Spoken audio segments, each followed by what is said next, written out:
Welcome to the Hangar Z podcast, brought to you by Volkel Helicasts. In this two-part series, we sit down and talk with Harald Brink. Harald is based with the Dutch National Police National Expertise and Operations Air Support Unit, based at Amsterdam Airport since 2009. Harald's been a police officer since the early 1990s. Since its inception in 1953, the Dutch Police Aviation Service has relentlessly served as the nation's eye in the sky. The unit operates two satellite offices, one at Rotterdam-The Hague Airport and one at Volkel Air Force Base. Operating around the clock with their fleet of aircraft that includes 9 helicopters, the air support unit serves as watchful guardians covering a vast expanse of 16,000 square miles on a mission to protect and serve. Harald started to work for the police 32 years ago, first in patrol in the city of The Hague. Later, he transferred to the National Police Force. Since 2009, he's been a tactical flight officer in the air support unit, progressing to be a tactical flight officer instructor and examiner since 2012. The Dutch Police Aviation Service is not merely an airborne patrol. It actively upholds aviation law by ensuring compliance with regulations and guaranteeing a high standard of safety and efficiency in every mission, from search and rescue tactics to safeguarding national borders through aerial surveillance. Thank you to our sponsors, Robinson Helicopters, Shoutover, and Wysong. Cheers. Welcome to the Hangar Z podcast, brought to you by Volkel Helicasts. The Hangar Z podcast is the first and only podcast dedicated to promoting and exploring the personnel and equipment behind the missions in public safety aviation. Join your host, Jon Gray, Jeff Ratkovich, and Jack Shanley. Still southbound, skidding to a stop. Stand by here. Looks like you're getting ready to bail. Heads up, guys, bailing. Okay, the guy, he's running through the house, jumping the fence, through the shotgun, threw something out. Grabbing the shotgun. Don't go over that fence. Don't go over that fence. Grab the shotgun again. He is armed. Stay there. Hold your position. 4 on the stop. You're in custody. Good advising code 4 on the stop. Welcome to the Hangar Z podcast. I am your host, Jack Shanley. I'm joined today by the creator of Hangar Z podcast, Jon Gray. How are you, Jon? Good, Jack. Really good. Really happy for this conversation we're about to have. And yeah, this is a great way to spend a Saturday, and I'm really stoked for this conversation. Me too. We've been looking forward to this for a long time. I swear that the reason Jon brought me on board to Hangar Z is so I could help capture the elusive Harald Brink from the Netherlands. Jon was trying to get him on, and I've known Harald, and I was bugging him. And finally, here we are. Oh, my God. He's plus 9 hours ahead of us right now in the Netherlands. But our guest today is Harald Brink from the Dutch National Air Support Unit. Harald, welcome. Thank you, guys. I'm honored to be here. It's special. Let's say it's special. Well, we feel the same way. We feel the same way. You harassed me for, I think, 2 years already. And finally, I had to give in. So that's why I'm here now. Good. And because it's beer time here now instead of coffee time in the US, so I think I will manage this. Well, we're happy to have you, Harald. And elusive is a good word, but we knew that you'd eventually come on, and everybody that listens, they're going to know why we were chasing you, because this is a gentleman that has done a lot of stuff in the Netherlands, and he's very impactful with aviation in all of the EU, and we'll get to all that. But to start the day, the creator, Jon, go ahead and start the conversation in your traditional way. Yeah, so Harald, as Hangar Z tradition, we got to start with drink of the day. And you and I actually had the opportunity to share a lot of drinks in New Orleans back in 21 at ABSCON. So yeah. I thought it'd be fun to continue the drinks we had there, continue that here. But like you mentioned, it only took me 2 years to continue that drink of the day with you. So I felt like today for me had to be something special. So the first part of it's not super special, being that we're 9 hours behind you. It's only 10 o'clock in the morning here. So I'm starting with just black coffee from Black Rifle Coffee Company in my Hangar Z mug. And I figured this would be a long conversation. I figured that would give me time to transition as the conversation goes. That's because of the language. Not true. It's because of all the valuable information we're going to draw out of it. Yeah, I thought we'd later drink some Garrison Brothers Honeydew whiskey. It's actually straight bourbon whiskey. So this is part 2 as we go through the conversation. When I met you in New Orleans, one thing that struck me was your passion for aviation and your knowledge about tactics and all the things that surround our industry. So I knew from the first moment that we had a conversation, that was with Clay Lacey. I think it was at the CNC party. It was in which the was, CNC party. Yeah. yeah, it was really nice. The only party where they gave away good T-shirts instead of the crappy quality on the show. Well, that's Yeah, good to know. CNC has some really good swag. Yeah. They've always had really good swag. So I'm with you there. Yeah. But that's my drink of the day. Jack, I'll hand it over to you. I started. My son Ian turned me on to this. I started last time with Liquid Death, which is a water company, by the way, Harold. It's all this is sounds reliable. Yeah, it sounds wild. Very But it's just sparkling water, Liquid Death. And today I'm going with the severed lime flavored sparkling water. Whoa, because it is 10 heavy. 10 in the morning. Oh, it's 10 in the morning. And Okay, now with my drink though, I have a strobe-off stroop of Yeah. still. And with my drink, I'm Yeah, wearing my okay. Ajax Yeah. jersey. Okay, it's So- Dutch. It's Amsterdam. It's all for you. I know you got it from us, so it's You okay. did. You wear it. I did Yeah, get it it's from okay, all of it's you, okay. and it means a lot to me. And it gave me an opportunity to wear it and to welcome you to the Hangar Z podcast today. So Yeah, that's very what nice. that's what I'm doing. Very good. Har, Thank you. what are you drinking? Yeah, I started with coffee, just regular Italian in an espresso cup, Lavazza coffee. It's dark roast. It's heavy, so I stay awake. But the time now is 7 p.m. So I think I'm gonna open real Amsterdam IPA. All right. It's from a brewery called the I Brewery. It's it's 7.5%. I see. So it's gonna be a fun conversation. It's good beer. They have a lot of different types of beer, but one of my favorites is an IPA beer. So most of the time I'm drinking IPA. And the other one is, Jack knows it, from the church in Haarlem, the Jopen IPA. Jopen, yes, that was Yep. wonderful visiting that brewery in Haarlem. Yeah, It was Yeah. great. One of my favorite days. it was a good day. Yes, I Yeah. enjoyed it very much. Over the So- 2 years that we've been friends. When you drink the coffee, guys. He's rubbing it in, John. Yeah, he is Oh rubbing yeah. it in. Oh yeah. You know, I went to a Christmas party for my air support unit last night, and if I hadn't had a late night there, I might be joining you, even though it's 10:20 in the morning. But we had a lot of drinks last night. Over here it is. You have to. If you feel miserable, you have to start over again where you ended with. So if you end with an IPA, you have to start with an IPA, even if it's Okay. 5 or 6 o'clock in the morning. So That's Oh, not maybe. a bad policy, I guess. But over the 2 years that you and I have been friends, and over those 2 years that I've tried to pin you down to come on the podcast, you've always you've sent a lot of pictures of the beers you're drinking, your drink of the day. So I knew you were going to bring something good, and you did. yeah, So, this is good. Yeah, this is a good one. Good. yeah, Yeah. we're stoked to have you in. Man, it feels good to sit down and a virtual drink, I guess. And I'm really looking forward to hopefully coming to Amsterdam for European Roaders next year. So Yeah, if- that's what I if heard. we can- It's gonna be in Amsterdam next year, and from what I heard, I couldn't go this year in Spain. It's growing and growing, so I think it's good to come over there and see a lot. There were a lot of Yeah, vendors. I heard it was a really good show. So I'm excited to hopefully make it out this next year and to see if I can beg, borrow, and steal my way to Amsterdam for European Roaders. But well, that's the hot seat.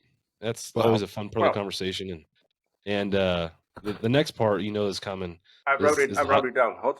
Hot seat drink of the day, Hot- IPA Jack. So it's standing. So the hot seat questions are just random questions that I've come up with to kind of get the conversation started. And being that you're a kind of an international man of travel, I felt like the theme of travel would be a good place to start. So for Okay. the first question, if you could live anywhere in the world for 1 year, where would that be? Bend, Oregon. I've got You a want to room know for why? you. Not necessarily. They have 28 breweries, so that's the place to be. Or last week I heard Nick talking about San Diego with a lot of breweries, so maybe Yeah. San Diego can also be Yeah, fun. Wow. San Diego has to be a record number of breweries in the city. There are so many down there, and of course you got the good weather year round. So San Diego's Yeah. definitely hard to beat. Jack, where would you go? Wow. Anywhere for a year. Anywhere for 1 year. You know what I used to tell people? Honest to God, I used to tell people New York City. If I could live in New York City, in Manhattan for 1 year in a nice place, I think that would be really cool. But I wouldn't say that anymore. It's changed too much. But But back when I was going annually to visit, and I grew up going there around December every year with a friend of mine, Tom, and his mom, and I love New York City, but it's changed so much that would change. So I would say if I could pick any place for a year now, it'd probably be Hawaii. Yeah. Go to Hawaii and Go hang to out Hawaii. there for a year. Yeah. Even Yeah, after the fires, you still want to go there? Yeah. Tracy and I got married in Maui. We've been there many times. She's been there many, many times. Her family went there every year when she was growing up. And we love it there. But, it's changed too. It's become very populated and busy and less quiet. And there's still spots, of course. No, actually, I was kidding about Bend. I think it would be in Italy somewhere. It's. That's where I was stunned that you didn't say Italy. I love Italy. It's I know you do. A great country, great people, great food, very friendly. You've been to some great places there. Oh yeah, it's really great. We go annually for the standardization with all the flight TFO and flight instructors in the simulator in the factory from the Leonardo, and it's a great place. I love Italy. So definitely somewhere in Italy. Talking about the pictures you send me with pictures of beer, I think you sent me quite a few pictures from the beaches of Italy with a beer in the background. I'm jealous of that. So I've never been to Italy. That's what we have with when we see you guys going to Hawaii or something. Italy is only 2-3 hours flight, so it's very easy to go there. Yeah, that's for us in the West Coast of California. Going to Hawaii is ideal because it's not a far flight. I mean, I think it's a 5 to 6 hour flight depending on tailwinds and headwinds, but not so far that it's impractical. So, Jack, you stole my final answer, but I will say my answer was a 2-part answer, kind of like you. I'd always thought I'd want to live in downtown San Diego for 1 year. I don't like cities a whole lot, although I do love San Diego, but it's just too congested in most of those downtown urban areas. But I did think it'd be really fun for 1 year to get to live down there, walk to all the markets, walk to all the dinners, basically go to the bottom floor of your building and you've got breweries and everything right there. I thought that'd be fun, but beyond 1 year, I don't think I could tolerate it. There's too much going on. But Hawaii, I think, is kind of the opposite of that. There's not a ton of people. It's beautiful. Yeah. But again, I think 1 year would be ideal because after 1 year, depending on what island you're on, I feel like you kind of get island fever and you kind of probably ready to go back to the mainland. And that island fever is real. I have friends that live there and there's times when they just need to come to the mainland, and go to the mountains and just kind of get a different atmosphere than Hawaii, even though it's gorgeous there. I just heard the word mountains, and you asked me one question about what's the highest mountain in the Netherlands. So well, we're going to get to that. We're going to get to that. So no spoilers. It's good. No, okay. The fact that you brought up mountains is actually a good segue to the next question. And again, this has to do with travel. For vacation, would you rather go to the beach or the mountains? I'm a beach guy. I love the sun. Yeah. I love the sea. I love the water. But I also love Switzerland and the mountains in Austria, the Alps, or in Italy, the Dolomites. But if you ask me, combined with the temperature, give me the beach. Yeah. Yeah, you bring up Switzerland, and I follow a couple pages on social media that's just, photography from Switzerland, and it looks like a fake place. I've never been there, but it looks absolutely stunning, beautiful. It's really great. Yeah. One day I'll make it out there. So you're a beach guy, Jack. I think I know the answer that you're going to give me, but what would you prefer? Oh yeah, mountains. Yeah. I'll take mountains. I like the beach, but I love the mountains. Whenever I go someplace, I want to get up high in the mountains, and Colorado, Montana, Wyoming, here in Oregon, California, the Netherlands. Netherlands. I will get to that mountain hill. I mean, we will get. Yeah, I will get there. It's very famous. You as a cyclist should know it. Yes, I know. I should. Even Puck is riding there, so you should know it. Oh, yeah. And maybe I need to go there sooner than later. Yeah, for me, living in California, you kind of get the best of both worlds. You've got the beaches and the mountains within an hour and a half of each other. Yeah. So I'm up in the mountains. I love the mountains. But if we get cold and tired of dealing with the snow, we can drive down to the desert where it's fairly warm, or we can head to the beach down to San Diego. Is only a couple hour drive. So it's kind of nice to have access to both. But I think, Jack, I'm with you. I'd rather be in the mountains. Traditionally, snow skiing has been my sport of choice. And if you don't live anywhere near somewhere to ski, it's obviously not going to happen. So Yeah. I think I'd choose the mountains almost every time. So last question, and again, this goes back to travel. Flying, I think I have a love-hate relationship with for a lot of reasons. I think I get a lot of anxiety when it comes to picking my seat because there's pros and cons for each seat you pick. So the question is, what's your preferred seat on a commercial airline flight? Thank you to our sponsor, Robinson Helicopter Company, the choice for unrivaled safety and reliability, so you can accomplish any mission with confidence. For more than half a century, Robinson has been at the forefront of the helicopter industry. From the R-22 to the R-66 turbine, Robinson makes helicopters accessible so more people can accomplish more missions. Climb higher. For additional information, visit www.robinsonheli.com. My preferred seat, that's just quiet in business class, nobody next to me, and do my own thing. That's a cheat. That's what it is. That's a great That's what it is. That's what perfect it is. answer. Yeah. Typically, it's for us in the States when you're traveling. I fly a lot in Southwest, so typically you've got the window seat, the middle seat, and the aisle seat. So if you had to pick one of those three, if business class was not available, which one would you pick? Oh, it's Frontier Airlines. Okay. It's gonna be a window seat. Okay. I They love the window can't seat. They can't see me drooling when I put my head to the window side. So.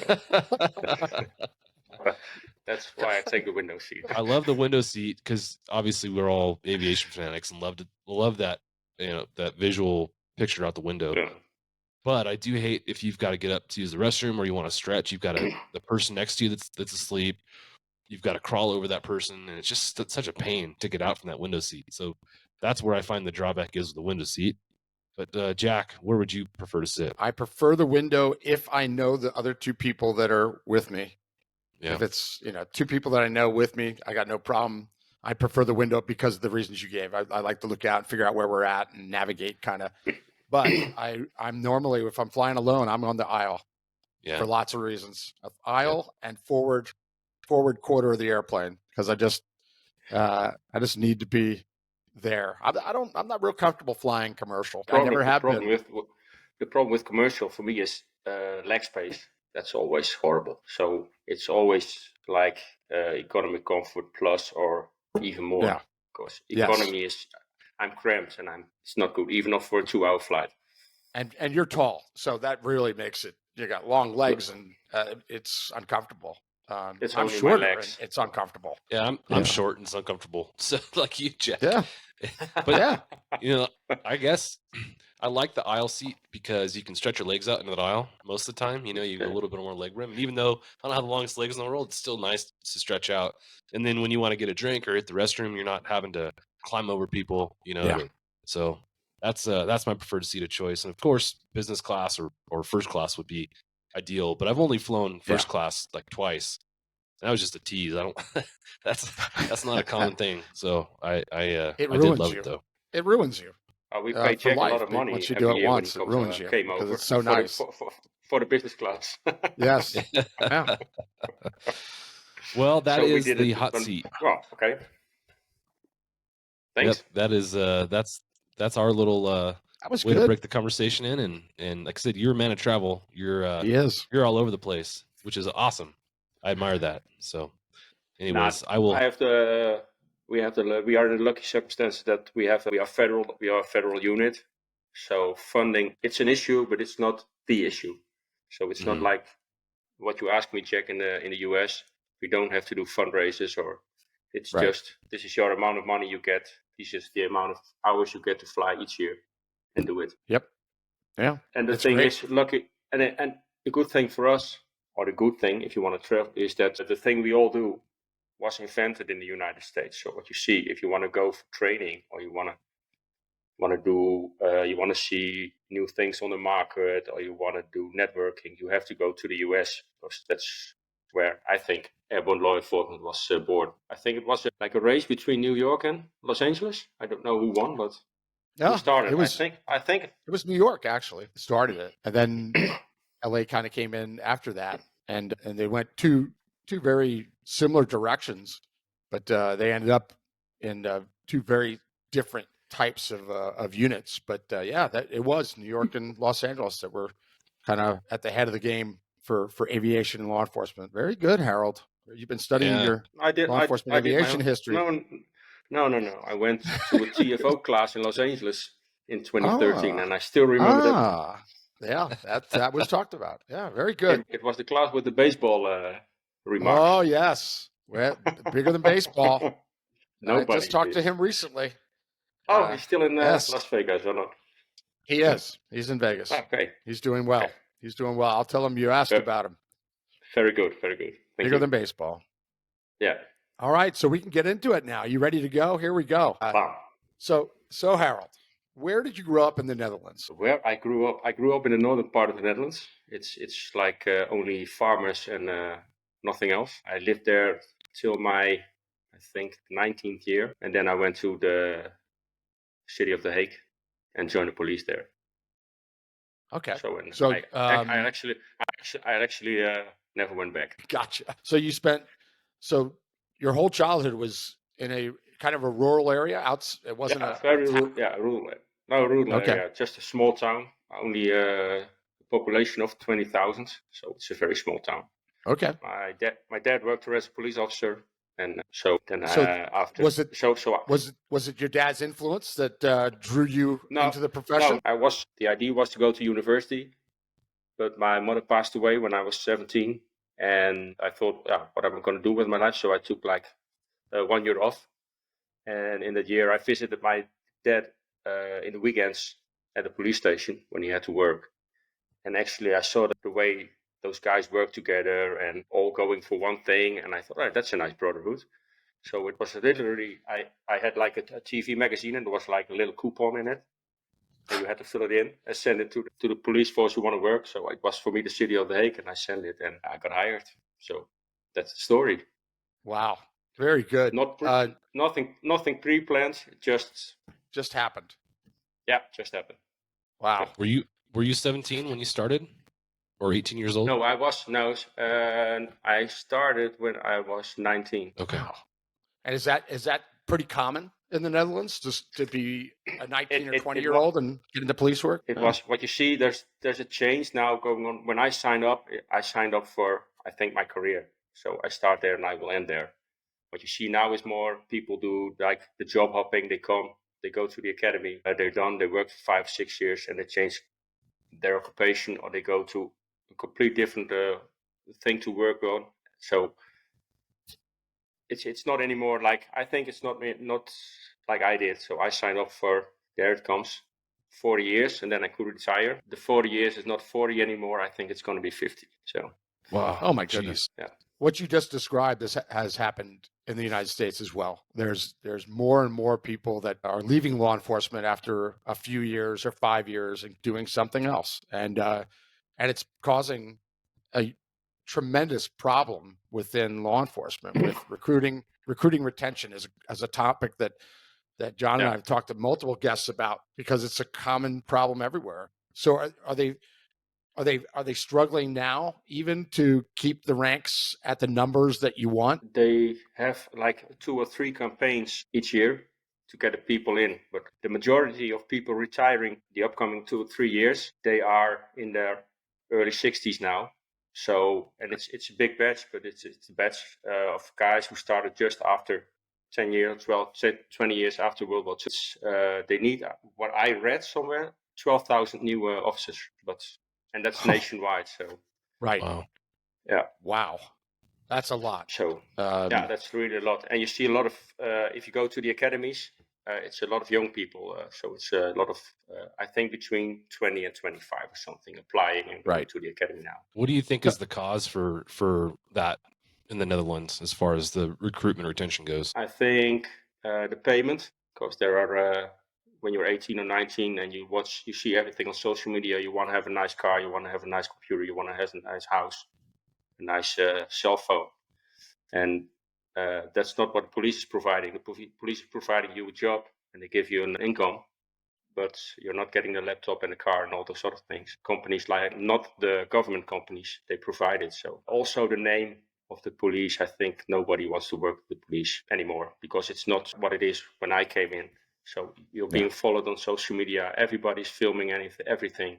They put it on and it's like the little glass house you live in. And I think not everybody wants to live in the glass house anymore. Same. Isn't that amazing? That it's identical to the issues here. You guys are on the other side of the world, but it's the same problem. It is. I think absolutely true.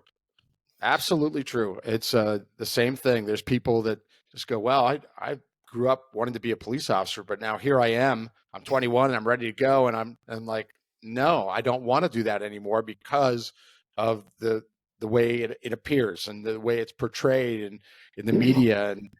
And even though we know, all three of us know that it is still a very honorable and great profession, it has been tainted. There's no doubt. And it's going to be a real big struggle to get back to where we've been. Yeah, but it's still fun. It's still, you're always the first one at the scene. It's like having fun. You see a lot of horrible things, but you also see a lot of things which make you laugh, like the thing doing together. So after work, you go to a bar, share stories. I think that's also a worldwide thing.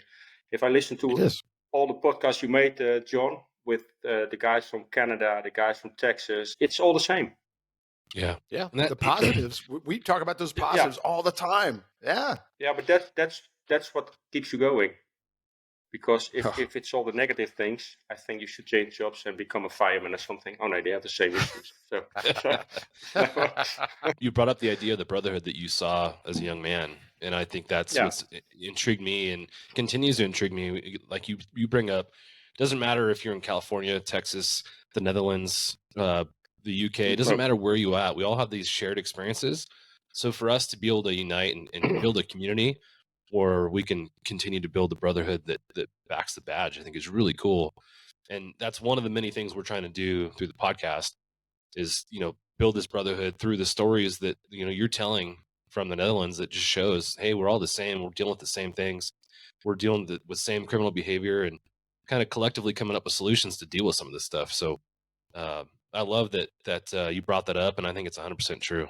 So sorry to hijack the conversation here for a second. No, it's important. That's an important conversation because maybe us talking about this stuff as we do and telling the people about the positives will spark somebody that's on the fence and saying, I don't know if I want to do it. And then they hear us talking about the laughter and the good times and the positivity and how rewarding it is to put away somebody that's done terrible, evil things.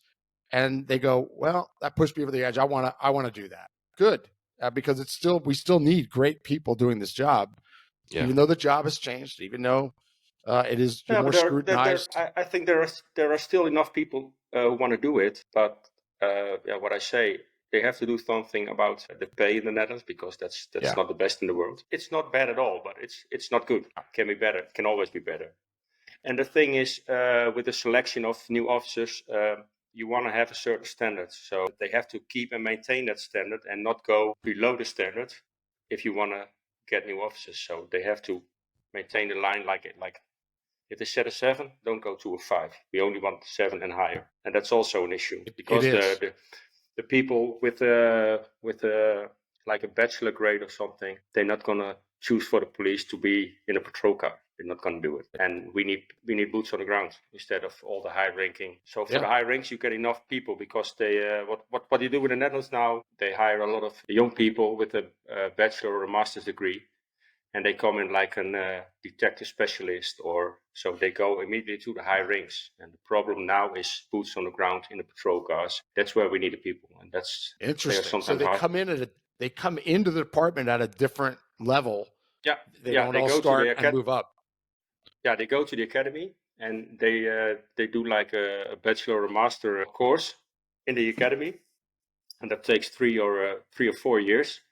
And during that period, they also go to patrol and they do work on the streets. But finally, when they earn their stripes, they're not going to patrol. They go immediately to the higher rank positions. So like I gotcha. A lieutenant detective or up. Interesting. Interesting. I can see how that could cause some issues, for sure. Yeah, so Tell us about your experience from the police academy training. Think back to the academy days. How long was it? Talk about the facilities, what some of the training, because it's very unique in some ways. I want to hear your perspective on your police academy days. When I started, it was including the lodging, so you had to go there for a year. Say it's in-house, and it was only studying about law, shooting, traffic, so everything you can face in patrol was taught there. And after that year, you went to the, what do you call it, unit or the agency who hired you. And then you were on the street for 6 months with a mentor. And after that 6 months, you went back to school for 3 months and you had to write a paper.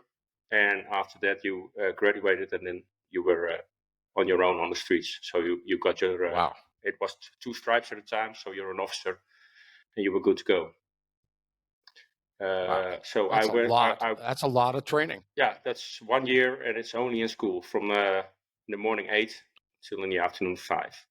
But that was the old times. I have 2 daughters working for the police now, and they did the new thing. And now they made it like, they graded it now, like the police academy. They graded it like, I don't know how the school system is built in the US, but it's called level 4, and that's like you have high school, and after high school you can choose in the US between. And so when they are done with the academy after, and they have the level 4 schooling, they have like papers on a certain level they can use also outside the police. So it's kind of degree. And now the academy is 2 years, and after 2 years they graduate and they go to the force where they were hired. Is there one police academy in the Netherlands? No, we have are there multiple? I knew this question would come, so I checked it. It's one national academy with 9 locations. What we have, so we have like a federal police, and we have one chief of police, but we have 12 provinces, and they have like their own force, but it's one national police. So we all have the same law, we all have the same jurisdiction, and we can all do the same things. So basically, when I'm an officer in the northern part and they need me in the southern part of the country, I can go to the southern part for assistance and I can do my job. And the laws are the same, the rules are the same, everything is the same. So I think that's an advantage. Oh yeah, there's definitely some advantages there. So whether you're going to be an officer in The Hague, like you ended up going to, or a very small community or rural area, you go through the same academy, same training, everything. It's very consistent. Thank you to our sponsor, Shotover. Shotover Systems is the leading developer and manufacturer of high-performance gyro-stabilized cameras with advanced real-time AR mapping and mission management, all backed by unparalleled custom training and support. Now offering the M2 multi-sensor system, sole 6-axis EO-IR platform with 4K Ultra HD color and infrared technology. Ideal for law enforcement and defense. Offered with real-time AR overlays to quickly identify streets, weather, and traffic. Automated license plate recognition, 24 megapixel digital photographs, and automated steering and tracking. Yeah, and then you have, what I said, we have 9 locations, and then from the 9, 6 are for basic police training, and 3 are for specialist training. So for becoming another degree detective, or go to the counter-terror units, or like the special units. One thing that I remember you telling me about, and I don't want to say the numbers and the amount of time because I'll screw it up because I've forgotten so much, but I remember talking to you about driving training. EVO, whatever you want to call it, emergency vehicle operations, and the amount of time that you spent on that. Talk to us about how much time did you spend just on driving in your police academy? That depends. In the academy, it's basically it's 1 week. They get 1 week with an instructor if they have their driver's license already, because they also have people without a driver's license, and they can get the driver's license. Actually, that's something that is paid by the police force now. So if you don't have your driver's license and you want to get it, like in the Army or the Air Force, they pay it for you, you get it. It's a week, and then they have to come back annually to do 1 day or 2 day driving test with an instructor, just to show them that they still know how to ride with the lights and the sirens, and how to drive safely through red lights and those kind of things. When you go to the more specialized units, like close protection or like the DSI guys, it depends. When I went to like the traffic, it was a 6-week driving course, and after those 6 weeks, we had to come back annually for 1-day training again. And so it's extensive. Many departments here in the United States, they get a couple days of evac and that's it. But I remember when we chatted about that, one of the things we talked about was how many officers are killed in line of duty in the United States in traffic accidents. And you went, you were stunned. Yeah, where you don't have that issue, and it's probably because of the training. I think the United States can, regarding that one, learn a lot from the way how we do it, how we teach officers to drive, and offensive, defensive, how they use the patrol car to make a traffic stop, those kind of things. Yeah. Like we never do a traffic stop on the emergency lane. Never. It's always go to an exit or take a rest area, but never do it unless it's necessary. But so I think that's something for the United States to see and to see how we do it. Yeah. I've learned so much from traveling around. It can save lives, and I think that's the best thing they get out of it. Yeah, no doubt. Jack, I know you're pretty current with the stats as far as on-duty fatalities, whether it was by force, gunfire, traffic accidents, and all the different circumstances that surround line of duty deaths. Is traffic collisions still the leading cause in the United States? Well, it's a tough question because they break it down so much. So what I look at is is it traffic related, and the traffic related tends to be right there, if not leading in second each year, right up there with gunfire. Can you see it? It's really, there you go. The second one is this one. So read it off there, Harold, for the listeners that can't see that. It's the Officer Down memorial page. You gave us a Jack. Yeah. And it's interesting. It's this year already 36 officers only killed in traffic. Oh, it's like where it is. Oh, there. Yeah, and that's a lot. 36 in a year. Yeah, but gunfire is ahead of it, and that tends to be the case annually. Yeah, that tends to be the case annually, especially recently. There's people that say, "Oh, traffic's always lead it." Well, that's if you add them all up. That includes people that are hit by vehicles. And I mean, this latest officer that you showed there, I believe he's a deputy, actually. He was killed putting out stop sticks, which are, I've never liked stop sticks. I think it's insane. I've never been a fan. And I hate that so many officers have died laying stop sticks up. But that aside, they include all of those into vehicle stuff. So vehicles take a lot of lives. And that's why when we had that conversation, Harold, it really struck me that you guys do a lot more training than most U.S. Agencies. Now, there's exceptions to that. Like I think of the California Highway Patrol. They spend a lot more time for obvious reasons. That's what they do. That's their job. That's right.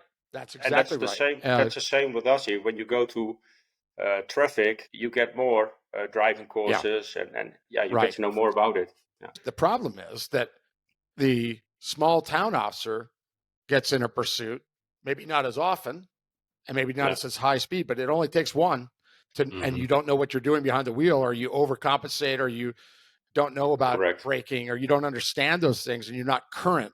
Like you said, you get checked annually. That's fantastic. And then they die in a crash. We all know the problem with chases is adrenaline. Yes. The sound and the lights. It gets you adrenaline up, and that's also a reason. Because it does. And in the end, we only want the same thing. We want to catch the bad guy. Yeah. And we go beyond our own limits sometimes to get those guys. We've all been there. We've all made that mistake. We're all lucky to be here. Yeah. It's human nature. It's human nature that you want to catch that guy. I think it's blue blood. That's what it is. Yeah. Oh yeah. So when you got out of the academy, you went to patrol. To patrol in The Hague. Yeah, in The Hague. In The Hague. Great time. Tell us about that. Tell us about The Hague. Tell us some things about The Hague for those that don't know. The Hague is the government capital of the Netherlands. I hope everybody knows where the Netherlands is. It's the tiniest country in Europe, but it's also we have a population of 19 million people. and our country is as big as the state of Maryland. So imagine how many people we have on a small area. So it's very dense populated. I think it's the 60th country in the world regarding population and density. So it's pretty busy. But The Hague is, you have obviously Amsterdam, the capital of the Netherlands. And The Hague is the government capital of the Netherlands. So it's at a beach. They have a lot of nice parks over there. It's green. So that's what also attracted me when I came from the northern part. It's a lot of green, and if you want to go, you can go to the beach. I think there live about 700,000 people over there. A lot of crime. In my time, it was a lot of we had 3 red light districts. That's where I ended up. I don't know why, but I ended up there. It was really fun. It was a lot of crime, all to do with drugs and prostitution. So it were busy times, 24/7 hours a day. It was a lot of fun. And at some point, was it you that decided to transition to the traffic? Yeah. What drew you in that direction? What did you like about that? Every time you say traffic, I have to think about the Chips video clip you're using.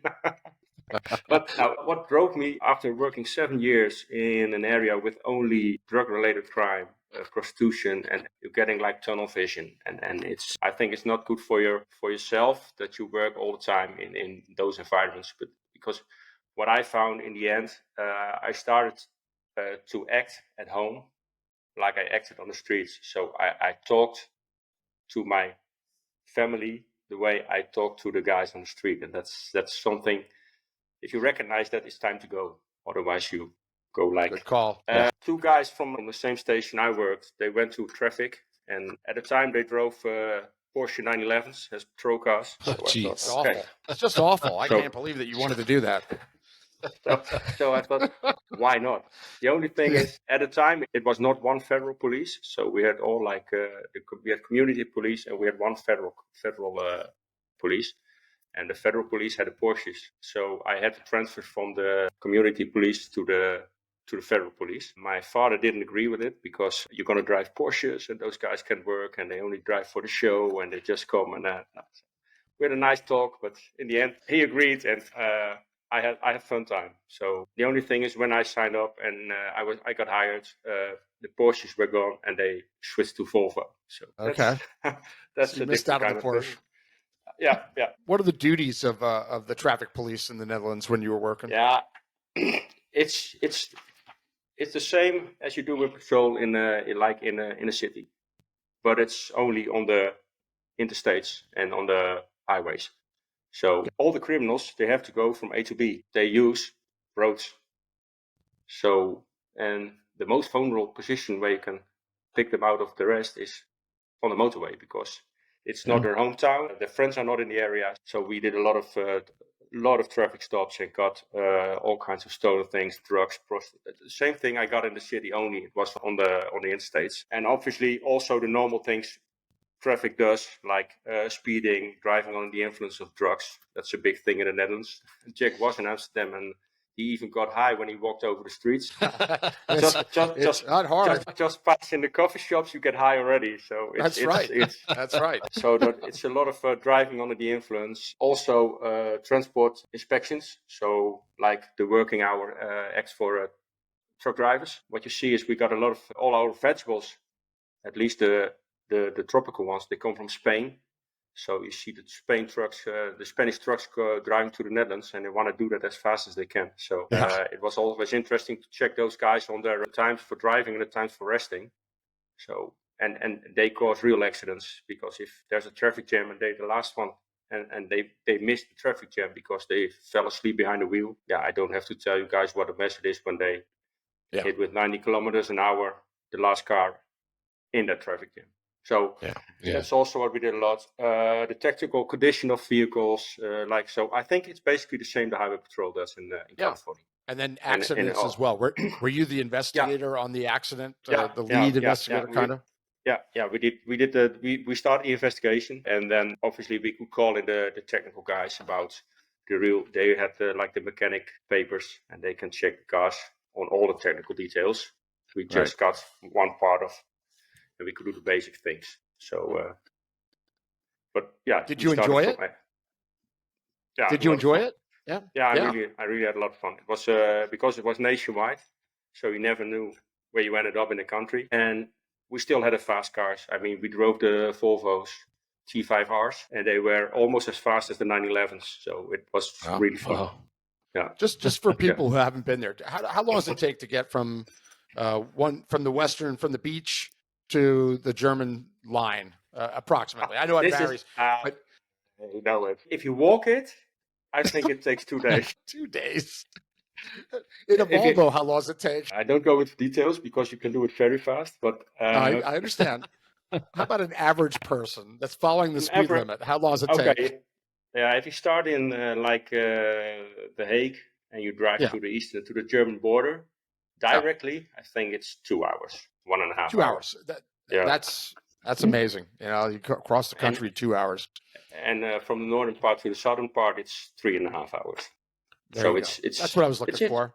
It's a very small country. Interesting. Well, no wonder you could work anywhere. You know, as in traffic. It's real fun. You could get to anywhere that needed some work. Yeah. And when did aviation enter the picture, Harold? What was that something you had your eye on for a while, or did it just appear? Was it some event? No, talk about that. When I was working in traffic, I had always the same partner. Actually, it was very luxury. We had our own car. We had our own patrol car. It was our own car, and he left because he wanted to become a sergeant, and he had to leave. So we went to another police force, and that's when I joined the motorcycle gang within the police. So I became a motorcycle officer, and I did that until 2, I think. And then I was asked for a task force to go there.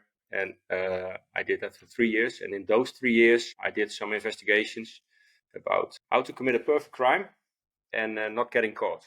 So it was like thinking outside of the box unit with only 10 officers. And we had one commissioner. And the first thing he said when we started that unit was, you're not here to make arrests. If you make arrests, you have to pay. You only have to look how they do it, where they do it, and how we can get them. So it was very fun to do it. I did it for 3 years, and that's when I came into contact with aviation. And there we found out the best way. They were part of those. They became part of those investigations. Because it was like it was originally it was born in traffic, and the idea was to get the criminals. Like I said before, everything goes by road, but also by railroad, by ship, or by airplane. So those 4 kind of things where we had to investigate and see how you can make like the perfect crime, how you can do it if you have no rules. So actually we had no rules and had to see how I can, for example, smuggle drugs from the UK to the Netherlands or vice versa and not getting caught, or how, because if I can do it, we know how they do it, because the police is always, we are not proactive. We react on things. We always come when things already have happened. And the idea was to get in front of them so that you can prevent what they want to do. That is fascinating. That's a really unique Am I philosophy. talking? Do you understand me or not? Because this is, of course, crappy Dutch, but... Thank you to our sponsor, Wysong Enterprises. Wysong Enterprises offers specialty rotorcraft completion facility, focusing on solutions and installs for customers in various industries, including EMS, law enforcement, energy utility, forestry, tourism, security, and corporate applications across major OEM platforms. Visit us at wysongusa.com. Oh, are you kidding? I understand exactly what you're saying, and that's just fascinating to me. I've never heard that philosophy. That's a great idea. No, and what I said, we were in a group of 10, and together with 2 other guys, the area of interest I had was how to do it in aviation, and especially in general aviation, and not only general aviation with the Gulfstreams or the Citations, but also with the Cessna 150s or like the real small planes. So how you can fly because Europe, it's all kind of countries, and like Russia and Romania, and those countries are not far away. And like if you have a Cessna, you file a flight plan, and you can halfway the flight, you cancel the flight plan, land, and we have like one EU. So they go from Romania to one EU country. They land there, and it's not their destination on the flight plan. They land there, they said, we have to refuel.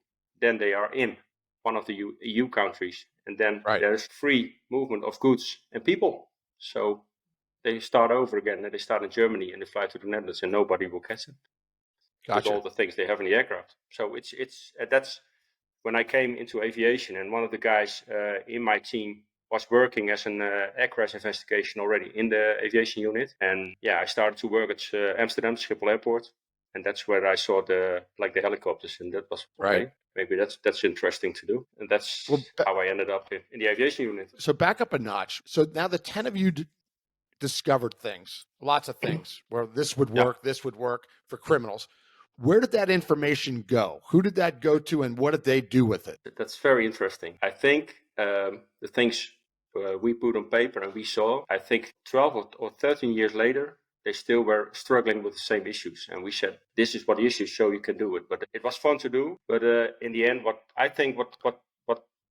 killed our team was the success we had. It was not actually killed, because after that, they started with flexible intervention teams. And that's like how we started. And that's now become very popular in all kinds of police units in the Netherlands. So they all have flexible intervention teams, and they do really great things. And it's all on transportation base. So it's in the air, on the water. They have the teams like on those four areas, and they get a lot of bad people from the streets. They get a lot of money. They get a lot of drugs. They really do a great job. So the idea is still there with it's like the hit and run teams. It's like a hit and run team. And that was the idea, but the issues are still there. Interesting. So you got the aviation bug a little bit. You got to see it a little bit, be around it. You got to be at Schiphol and see it. And what was the final thing that made you say, all right, I'm going to apply? Actually, I didn't think of applying. I talked to, at the time when I came there, I talked to one or two pilots, and they told me the Dutch police was getting new helicopters. We had the BO, and at that time it was already known that we should go to the ADOL, and they said for the 139 we need people like the loadmasters, crew chiefs, because it's another type of helicopter and it's bigger, and that was when I started to think, oh, maybe that's interesting, just fun, and see where it ends. And I wrote an open letter to the chief of the unit, and he said there are no job vacancies, and I think after half a year or something, I got an email. There are job openings. If you want to apply, please apply. So I applied, and I got hired. What was that process like? It was different than how we do it now. Yeah. Because we learned a lot after. I think what were the special years when we changed our complete operation was when you, Jack, and Kevin came over in 2012, I think, and did the 1 week classes in Amsterdam. That's where we changed the complete operation. So we went from flying for environmental stuff on call. We went to flying patrol all the time, not on call, 24/7 availability. The observer became the tactical flight officer. It was a big process, but in the end, I think we have a pretty solid TFO program and good TFOs compared to, I think, what you guys in the US do. We took a lot of your program and we put like a European sausage over it, and I think we ended up with it because there are things completely different. Jack flew with us, John. He saw it. The only thing what isn't different is the behavior of suspects. It's international. Right. It's everywhere the same. So that's where it changed. So it was actually 20. When I got hired, I had to do what we all do. We go to the Air Force academies. They have like a center for men in aviation, and there work a lot of psychologists. And you have to fill in tests, and it's a 3-dimensional test, and it's hearing tests, and it's like what you do when you apply for Air Force pilot. Hand, eye, and feet coordination tests, and those kind of things. If you pass that day, you went for. I had to talk to like 3 commissioners in a board, and what do you want to do, and how do you expect it? What it's going to be, and what can you bring to us, and those kind of things. And then I had to go to flight test center somewhere in the southern part, and I had to do a 2-hour aerobatic flight to see if you need a bag or not. So that's because that's how they test it. Really. So and we still do those tests when they apply for a TFO job. We still send them to that academy, and they do a 1.5-hour aerobatic flight to see if they get nausea or something. because That's interesting. we stopped doing it, and from that class we had to unfortunately had to send 2 people back to the road unit because they got nausea all the time. And in the end, it's also about money. And if you invest a lot of money in training, and in the end you find out that you have to let them go, somebody's going to ask questions about how can we prevent it and how can we do it better the next time. Right. So Exactly. your better thing is back in town. We do it again. That is great. Yeah. Because that's important. John, you probably saw that with different people that came through your unit. I know I did, where they just didn't agree with them. They were good cops, but it just the air part didn't agree with them. It's funny. The one that I remember the most was we had a guy who expressed interest in coming to aviation for quite a while, and I thought this guy's actually going to be a pretty good candidate. Well, he comes up, he gets in the aircraft. I was at TFO at the time. The pilot starts the aircraft, and I can see looking at him from outside as I'm watching the start doing fire watch that he's not comfortable. We don't even get off the ground. He decides that he's not built to fly. And I'm like, man, you've been talking about this for a long time. Did you not consider the fact that he might get airsick? So he didn't even get off the ground, which was a record for us. But wow. we all know it. We all know with air sickness, it's a horrible feeling. It is. It's like getting a hangover, and when you're on the ground, you still have the hangover for 8 or 9 hours. Yeah. So we have people starting to take the pills. You give your children when they get sick in the car. And they were all like, "Oh, it's a go." They were like, They get slow, and because those pills make you like, it's like a little tranquilizer. Don't do that when you go to your test flight. No, we don't. No, we had someone do that, and they were. Actually about air sickness, the Center of Men and Aviation from the Air Force, they have we call it the puke course. It's 2 weeks. When they have a good candidate and they see candidate gets airsick, they can send them to that course, and you have to stay at that center for at least that week. So you're not allowed to go home in the evening, and they make you nausea every day, all the time, on a chair, and they keep on spinning you around and see if they can train you to get used to it. We had one guy doing it, only respect, because man, imagine what happens with you when you have to puke for 2 weeks, and the next day, oh, I'm gonna go again. So, yeah, but there are courses for it, and they give you also tips. So don't drink coffee, but drink a lot of water. Eat normal instead of eat nothing. Those kind of things. So, and yeah, it's also internationally. I found when I was in the US or in the UK or in Spain, we all drink coffee. So the problem is the first thing when they come for the test flight. Give me coffee. No. Yeah. Start drinking water. Maybe that's better. So yeah. But it's the puke course. So if you come over, John, maybe you can introduce you to it. It's really fun. I don't. Well, that's something to look forward to, John. Yeah. A week of puking. That's great. Yeah. I'll skip that course. Yeah, me too. We had a couple people that were great candidates that just couldn't get over that hump. And it was a shame. No. We were sad. They were sad. We wanted them. And then we also had a couple that did get over it. You know, whether it was they had the nauseous, and they got over it. It is possible. And they ended up being pilots, you know. Yeah, it is possible. Yeah. It is possible. But I think it's also, it gets in your head, because when you know, it's windy and I'm going to get nausea when it's windy. You start already getting nausea and you're not even. So I think it's also, it's in your mind, it's building and building and building. And then actually when you think you get it. So that's also a thing they teach you at an academy, at that course. Right. So it's not only spinning in the chair. What was your training like, your tactical flight officer training like when you first got there? Were you in the 135 first and then 139? Yeah, in the Netherlands, it's still the same. You start all our tactical flight officers start in the Eurocopter. That's the helicopter used for patrol, mainly for patrol.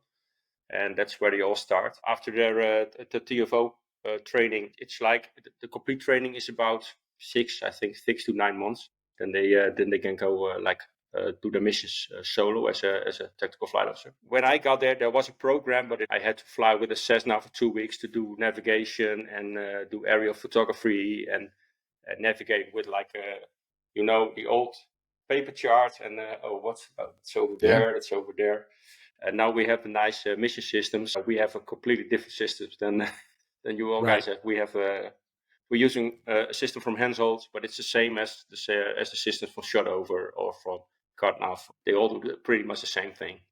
We have a European supplier. That's the main difference. So the thing is, we have a nice navigation system. The Cessnas, it was just what we had was the basic 6 with no navigation. Yeah, like an old Air Scout, but that map was always behind, so it was too slow. So it was basically navigating with a map and tell the pilot where to go and where I want to take the photo. After those 2 weeks. When you were navigating with that map, Harald, you could end up anywhere in the country, correct? Yeah, correct. Yeah, it's a small country, wow. So you can end up and because it's one country, you have jurisdiction in the entire country, so it actually doesn't matter where you end up. Wow, that's even though it's you said it is a small country the size of Maryland. That's a huge area to be responsible for and to be able to navigate and deal with a variety of issues that come up. That's amazing. And without the technology in the beginning, like you said, that's amazing. Yeah. Luckily, when I came, the first were delivered. So we still had a mixed fleet of the BO-105s, like the old helicopters and the new ones. So the training on the navigation system was done by the senior TFOs who were already in the unit. And yeah, it was structured and it was done basically how we do it nowadays. But yeah, it was different. It was shorter. The same thing was you had to do a skill test with the chief pilot or with the chief TFO, and then they let you go. Now we have a mentor phase, like you did your skill test, so we know you can handle all the equipment and you can work calls, but you're still working with a mentor for 2 or 3 months, and then you're ready to go. When you were doing your 6 to 9 months, Harald, in the aircraft, and you were being trained and evaluated, was there another TFO in the back watching you, or was it a training pilot that was specifically training you and evaluating you? That's the complete difference. What you see in Europe is that almost all units we as a TFO are sitting in the back of the aircraft. We have like not only one screen, in particular in our aircraft, we have 3 screens, and we have a lot of communication things, radios and those kind of equipment. So it's the pilot in the front and the TFO and the instructor in the back, and that's how we train. Cool. And that's how we that's also. That's a good way to train. Also, but it's used different with law enforcement helicopters in the United States, and also we only have twin-engine helicopters. Right. So right. And we're going to touch on that here in a minute, but that's nice to have the TFO in the back that they could take over the call if they had to, having them right there, as opposed to a TFO training pilot, which we've talked about before. I know John and I've talked about. That was the hardest job I ever did, because you're not only flying, you're trying to teach a TFO something that they've never done before. It's very challenging. Whereas if you have the TFO in the back, that's a really nice thing. That's really, really nice for training. And you train one-to-one. So each training TFO has their complete own trainer. So, and the pilot, same person. The same pilot has to. The pilot has to play sometimes dumb, because obviously we have to go to Amsterdam. I don't know where Amsterdam is.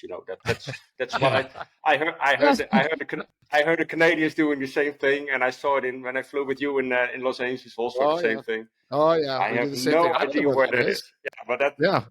Yeah, but I think that's also that's a good thing. But yeah, we train with dedicated. We have for the 135, we have now 2 dedicated TFO trainers, like 2 instructors, and they fly with the trainees, and they train them until the skill test. And if they pass the skill test, they go to a mentor, and they fly with a mentor for a couple of weeks or months, depending on the weather, because we have a lot of bad weather days. And your title is what now? My title now is officially, my position is I'm a lieutenant, and I'm the chief TFO instructor for at least the cabin crew. Okay. So we divided it because the operations they touch each other, and we do patrol with the 139, but we have a lot of other tasks with the 139. So patrol 24/7, 365 days a year is always done by and when we can help, we help. What determined you ending up on the ADM? I mean, everybody's in the 135. You learned. What took you there as opposed to staying at the 135? Was that by choice, or did they see something in you that they liked, or how did that happen? This is the end of part 1 of our conversation with Harald Brink from the Dutch National Police. Stand by for a message after a word from our sponsors. Cheers. Thank you to our sponsor, Robinson Helicopter Company, the choice for unrivaled safety and reliability, so you can accomplish any mission with confidence. For more than half a century, Robinson has been at the forefront of the helicopter industry. From the R-22 to the R-66 turbine, Robinson makes helicopters accessible so more people can accomplish more missions. Climb higher. For additional information, visit www.robinsonheli.com.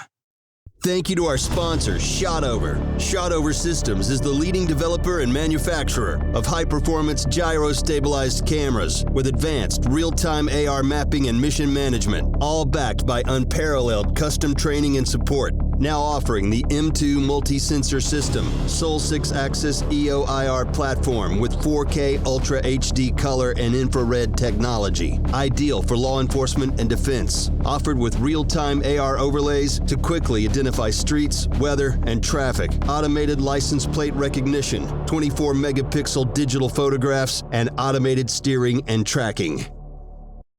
Thank you to our sponsor, Wysong Enterprises. Wysong Enterprises offers specialty rotorcraft completion facility, focusing on solutions and installs for customers in various industries, including EMS, law enforcement, energy utility, forestry, tourism, security, and corporate applications across major OEM platforms.